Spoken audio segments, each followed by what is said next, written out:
Hello guys, hello YouTube. Welcome to Trucklog Vlogs.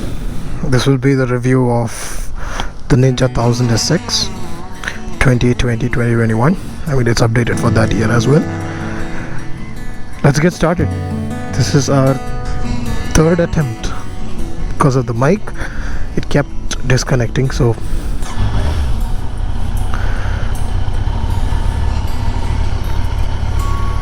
it's an inline 4-cylinder 1043cc engine. It's got a power of 141 bhp at 10,000 rpm and 111 newton meters of torque at 8,000 rpm. It's got 4 riding modes: road, rain, sport and rider. Rider is fully customizable, traction control and all that you can customize it to your liking. Adjustable windscreen. For sport mode and touring mode, there is a lever over there, and it protects us from an okay amount of wind blast. Now I'm a tall guy, so this thing is not that effective for me, so that's a small drawback. Again, the drawback for this bike will be the mirrors, which is it's unexpected, and it's out there, so the calculation for us will be a little, there is a learning curve for that. You need to get used to it. So we have Kawasaki quick shifter in this, which is basically for racing and catching top speeds without releasing the throttle. You can shift gears without applying clutch, literally just go for it. This bike is purely on road, okay, like a road bike. So little bit off-roading like this, you need to have a bit control. See, it's a little hard. It's really hard. You need to be in a lot of control for doing this off-road stuff, but it's not impossible. It's possible. So again, humps because of the catalyst converter below. This thing has a very low ground clearance, very low, and that is another drawback. The mirror and the catalytic converter I mean, is the only flaw that I found in this bike that hindrances the ride. Again, see, for humps like this, you have to glide through, find out the minimum spot and go on it. That is the only problem that I found with this bike. It's a wonderful machine. It's the Kawasaki pure green, gleaming green color, and the seats are beautiful. It's broad, it's wide. You're sitting in a very comfortable position. Position is upright. I'm almost 6 feet, but still I'm sitting properly upright with a very slight lean to the front, and that's not a big deal because you cannot sit on a bike like fully straight. You have to have a slight leaning angle. Again, the back seats are again beautifully done because they are broad, again comfortable for your pillion to sit. Humps like this is a huge problem for us. For me, I mean, it's bad.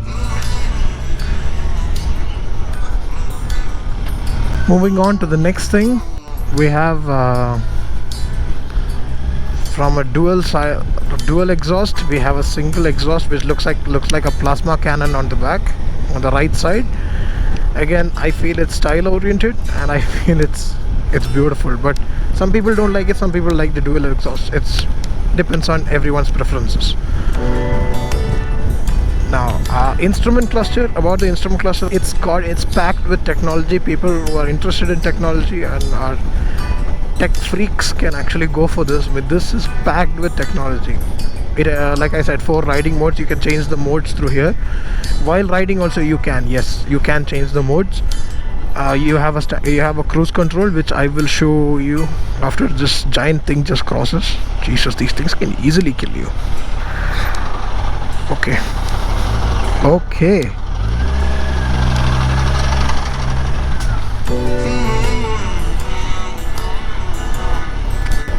with cruise control, which I will show you now. For cruise control to activate, like you to set up cruise control, your speed needs to be above 40. So I'm just going to show that to you. I'm just going to on the cruise control, and it's at 40. Now it's set. Now I'm traveling at 42 kilometers per hour without giving throttle. This is electronically set. Again, because of the ride-by-wire technology, that's why they are able to do this, because this is technically an electronic sensor for the throttle. There is no cable that connects. It's electronic. Again, there is some learning curve for this as well. You need to get some getting used to. So that is something also to be kept in mind. Again, at sport mode, you have insane power. That is full power. That is, you get all the 141 bhp. You know, the whole throttle you get. Rain mode is considerably less. You have very less power for the bike to remain in control in wet roads. Then there is a road mode, which has 70% power. It's perfect for the road. Which road I am in, which mode I am in now is road. Gives you everything you need, and it's got a 90-liter fuel tank. Its fuel efficiency is beautiful. So that is something to know about. I mean, it gives me in traffic right now. My average mileage is 16.4 in heavy traffic as well. Now it might increase. It'll calculate over a little period of time your average. So that is also there. Now at highways you get around 20 easy 20 plus.